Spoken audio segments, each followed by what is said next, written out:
Buenos días. Bueno, pues iniciamos una entrega más en este capítulo dedicado al conocimiento.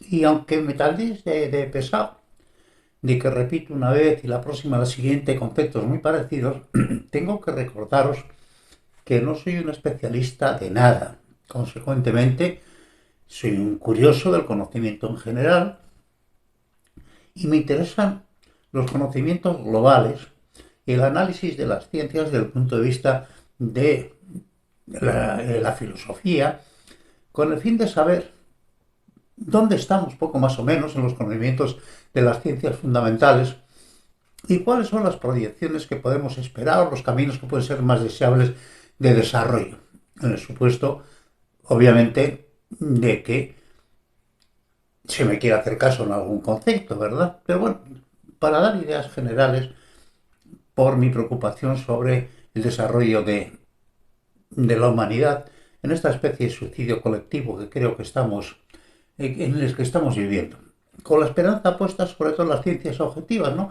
Que son los que nos pueden dar algunas soluciones a problemas muy difíciles que tenemos enfrente de nosotros. Voy a hablar de conocimientos objetivos, de ciencias objetivas. Y entonces, tener en cuenta que voy a reducir ciencias complejas a lo mejor a un párrafo, a dos párrafos, en fin, especialidades muy concretas, a un comentario tangencial, porque lo que quiero es dar una impresión de conjunto, de por dónde vamos, un poco más o menos. Por supuesto, si eres un especialista de lo que yo voy a hablar, pues te lo puedes saltar, salvo que te divierta mis errores de apreciación o mis ignorancias, en fin, para soportar las críticas que me queráis hacer, porque insisto que me interesan los temas de conjunto. Y entonces estamos hablando de los átomos, hemos comenzado a hablar de los átomos, y decía que todas las cosas, toda la realidad material está compuesta de átomos, siendo la primera y fundamental unidad operativa de los átomos la molécula, que resulta ser dos o más átomos trabajando juntos en una relación más o menos estable. Y el paso siguiente está siendo el descubrimiento de la naturaleza exacta del átomo, que resulta ser solo vacío, casi. Vacío organizado en un sistema con un núcleo formado de protones y neutrones que tiene igual masa que el protón, pero sin carga eléctrica, y una serie igual de electrones al número de protones que contiene el núcleo, que giran a distintas capas hasta 7 alrededor del núcleo. El electrón tiene carga negativa y el protón positiva, igual cargas de sentido contrario. El átomo de antimateria, igual, pero de giro en sentido contrario, el antiprotón con carga negativa y el positrón con carga positiva, con la perplejidad de que el neutrón, que no tiene carga, pero tiene la polaridad invertida, siendo por tanto un antineutrón. Comillas. El átomo es un sector del universo que nuestros cerebros no están preparados para entender. Intelectualmente es más que sorprendente la idea de la antimateria, una materia exactamente igual que la que conocemos, con la única diferencia exclusivamente a nivel atómico, de ser los electrones y protones exactamente iguales pero con carga eléctrica inversa. Cuando la materia y la antimateria entran en contacto, se destruyen con gran desprendimiento de energía. Sería más propio decir que se convierten en energía. Teóricamente, no tiene la menor importancia en cuanto a la configuración de la materia el que la carga de los componentes atómicos sea de un signo o de su contrario, siempre que el átomo resulte su diferencial de carga eléctrica sea igual a cero, tenga su potencial eléctrico compensado. Los teóricos afirman que en el momento de la constitución de los átomos, en el teórico Big Bang, la configuración hubiera podido ser una u otra, pero aparentemente han sido las dos. Puede existir una atrevida hipótesis del todo energético si la idea de la simetría de las leyes de la naturaleza y si el axioma de la primera ley de la termodinámica de que la energía ni se crea ni se destruye, solo se transforma, tan apreciadas por los físicos, fuesen ciertas en estos finalistas niveles. La conclusión inevitable sería pensar que existe el universo igual cantidad de materia que de antimateria, siendo por tanto su diferencia de potencial eléctrico igual a cero, neutro, como en los átomos pero en gigantesco, y que la suma de toda la energía del universo positiva y negativa sería igual a la energía resultante de la hipotética entrada en contacto de toda la materia y de toda la antimateria. En definitiva, un mismo fenómeno energético con dos caras iguales y complementarias, pero en supergigantesco. Es divertida la propuesta que hago, ¿verdad? No tengo ni idea si tendrá algún fundamento o no, pero me resulta divertido pensarla. En total, resultante de toda la energía contenida en el universo y expresada en la conversión de energía de toda la materia y toda la antimateria al entrar en contacto, sería por tanto igual a la colosal energía desprendida en el primer momento de Big Bang, cuando las cuatro fuerzas elementales se suponen unidad, origen de nuestro universo y de las velocidades de separación de las distintas unidades energéticas que forman la completa realidad del universo. En esencia, toda la realidad, el mismo fenómeno energético expresado en distintos niveles organizativos, en distintos niveles de desarrollo, en distintos sistemas asociativos, en distintos sistemas evolutivos, en distintos sistemas de degradación o de conversión entre partículas, expresiones complejas de un fenómeno simple, pero de una grandeza inimaginable, que de tener contenido esta hipótesis, inevitablemente nos conduciría a la indagación teórica de esa otra realidad anterior al inicio de este universo y a la conceptualización de cuál puede ser el origen del origen de tales inconmensurables agrupaciones o agrupaciones energéticas, en qué tipo de inimaginables universos son posibles.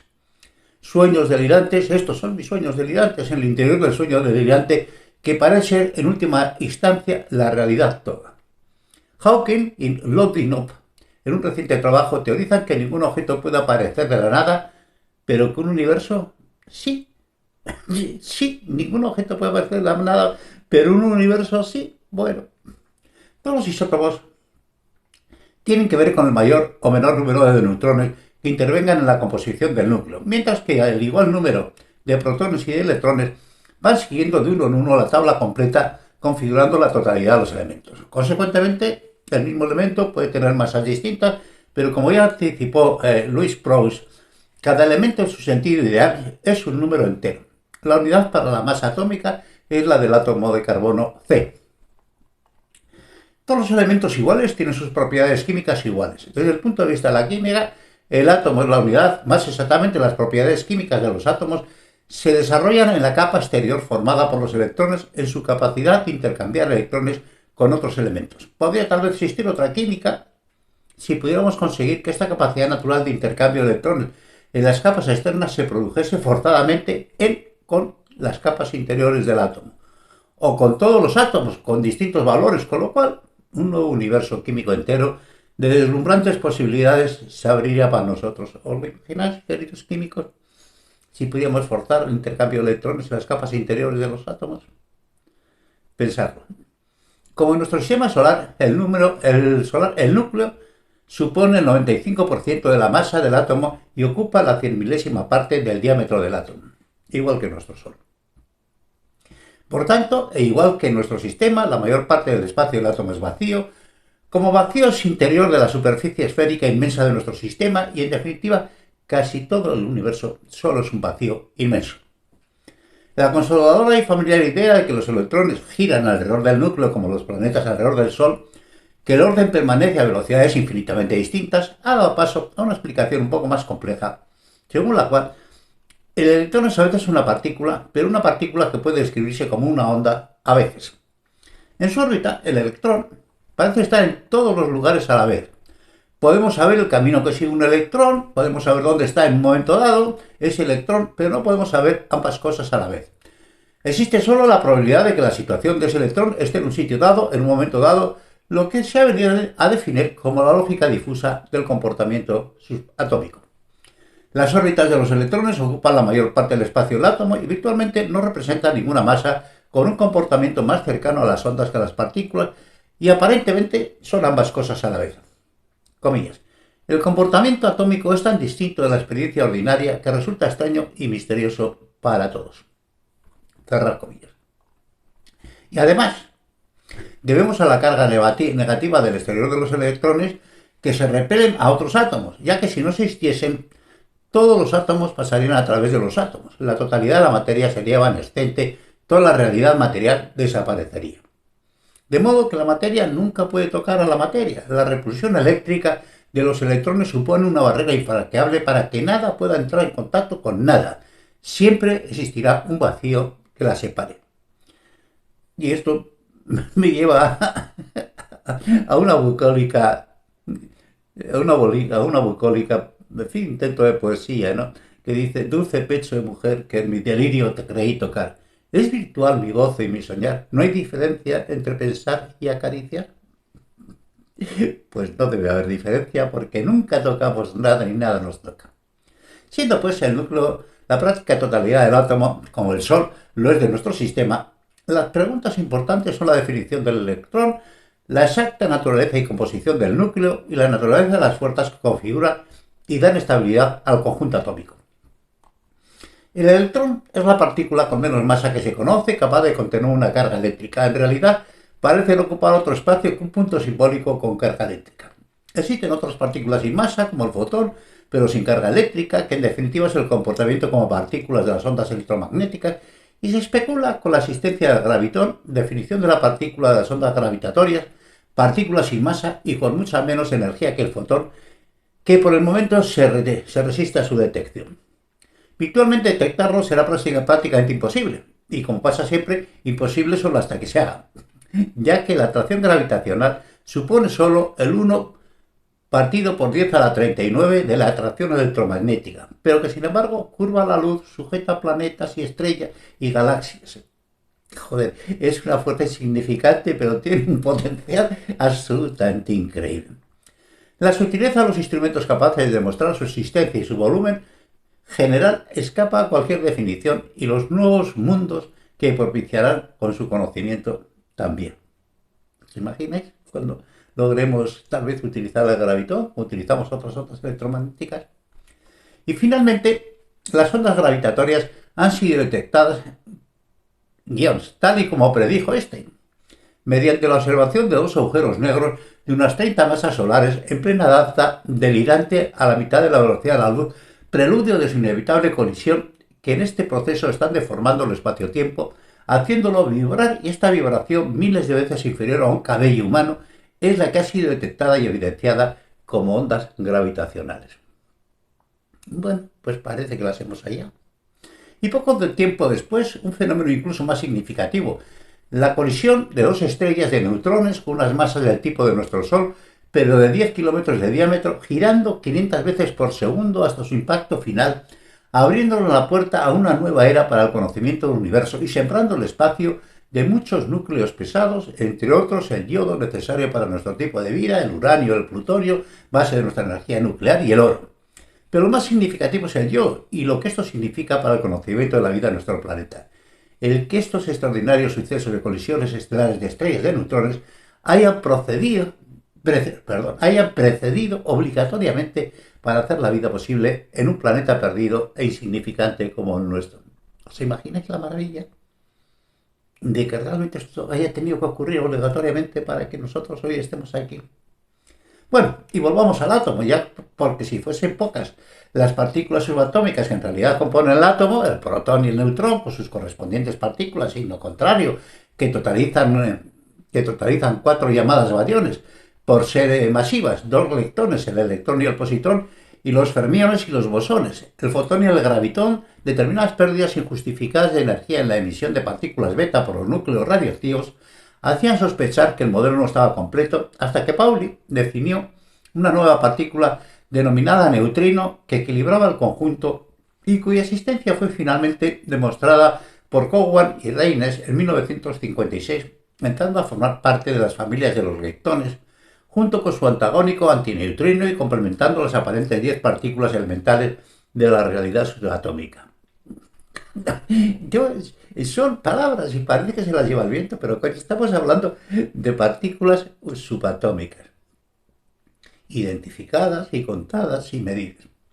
Del mismo modo que la indivisibilidad del átomo saltó hecha a pedazos, demostrando sus componentes básicos, parte de las partículas elementales que conforman el núcleo del átomo han saltado hechas pedazos merced a los bombardeos de los núcleos en los aceleradores de partículas y a las investigaciones sobre la naturaleza del intercambio de partículas en las interrelaciones de las fuerzas elementales, abriéndose un prodigioso escenario de partículas elementales, en una carrera que no parece tener fin. En estos momentos se han convertido en cientos las llamadas partículas elementales, que son la realidad última del átomo y por tanto de la materia. Es un follón absolutamente colosal las partículas de las partículas subatómicas. Y se sospecha de cientos que existan sin haber sido detectadas y desde luego sin detectar hasta el momento esa partícula primigenia, fundamental, ladrillo sobre todo que se ha construido, que durante el último medio siglo están buscando sin encontrarla ese bosón de Higgs que los científicos que manejan el CERN el impresionante acelerador y colisionador de hadrones de Ginebra, con tanto trabajo y tanto esfuerzo persiguen en la búsqueda de completar el modelo estándar y la explicación de la masa de las partículas elementales, ya que si la masa puede convertirse en energía, la energía puede convertirse en masa, lo que nos llevará tal vez a un mundo nuevo, conceptual, cargado de nuevas preguntas sobre la elementalidad de los bosones y de los fermiones sobre los que todo está construido. En 2013 parece que ha sido encontrado. Bueno, este era un párrafo esperanzado sobre el bosón de Higgs que yo escribí antes de que se descubriera, ¿verdad? Se descubrió. Partículas, y es la base de todo el universo, porque es el bosón, ese se convierte en energía, ese bosón convierte la energía en materia. Insisto, este es el milagro de los milagros, es decir, que una explosión dantesca de energía en los inicios del universo, pues bueno, se convirtió en materia. ¿Cómo se convierte la energía en materia? Bueno, pues por medio del bosón de Higgs. Y todo el mundo lo sospechaba, pero encontrarlo era realmente muy complicado. Bueno, pues ya lo tenemos.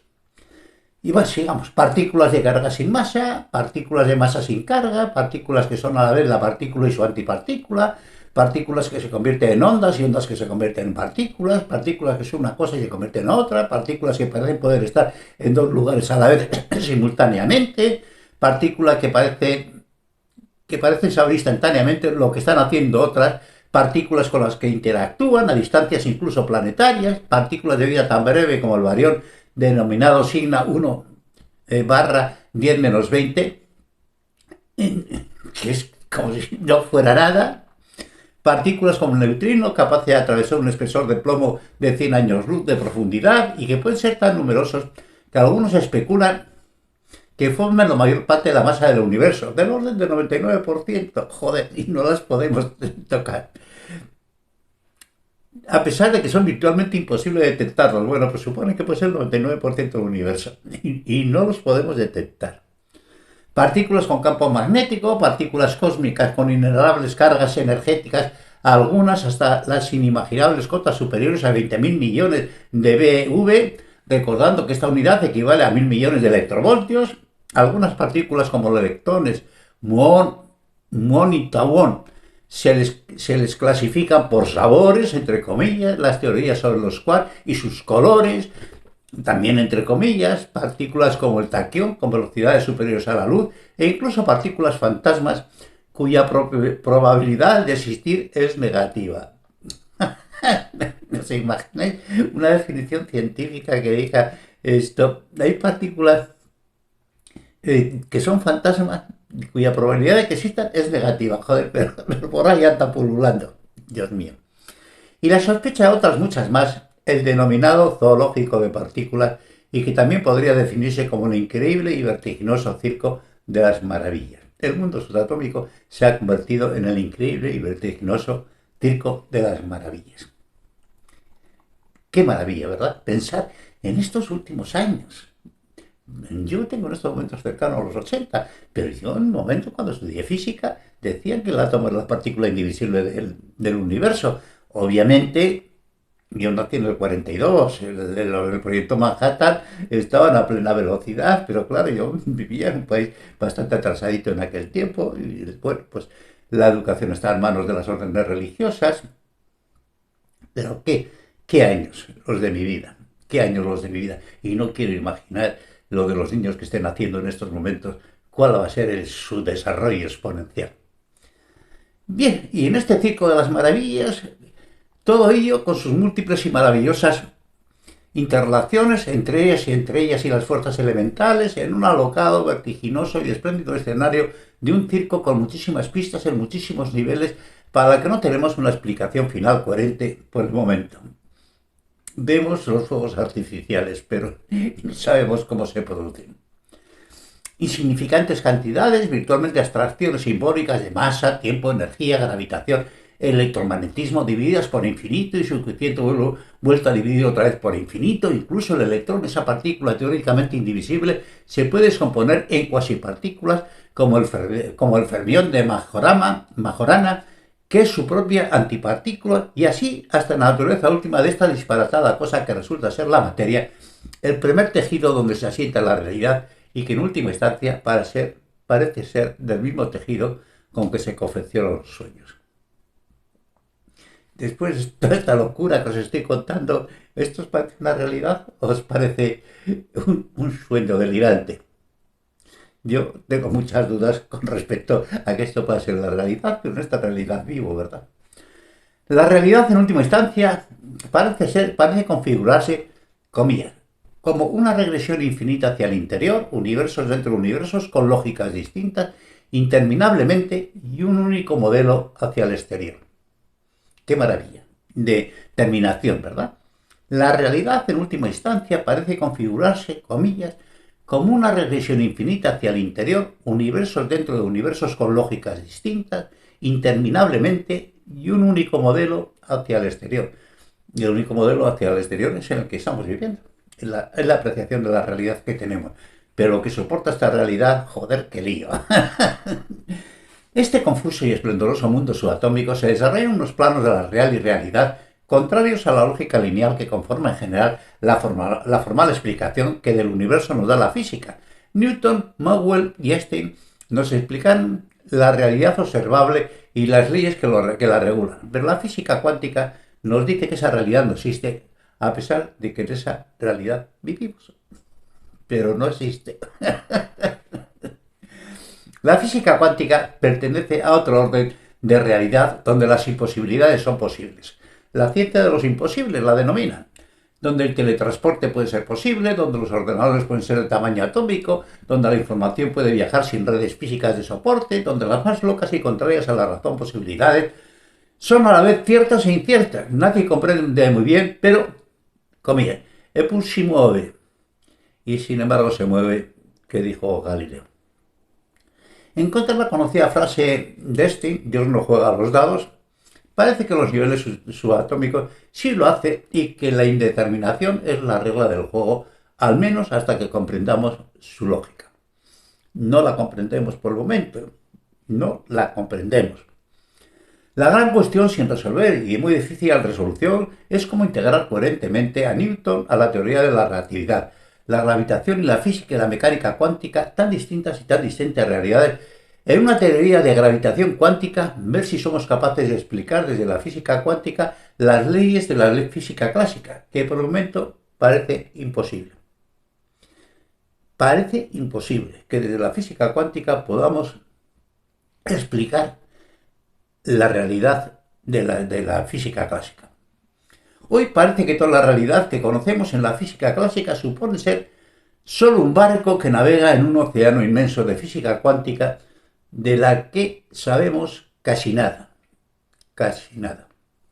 Feynman, tal vez el más importante investigador de física cuántica, autor de los diagramas de su propio nombre para estudiar las propiedades de las partículas subatómicas, entre otras muchas aportaciones, amigo y colaborador de Oppenheimer en el proyecto Manhattan, llegó a decir, comillas, quiero poder afirmar con seguridad que nadie comprende la física cuántica. Cerrar comillas. Y en algún sentido, muchas de sus afirmaciones parecen más teológicas que científicas.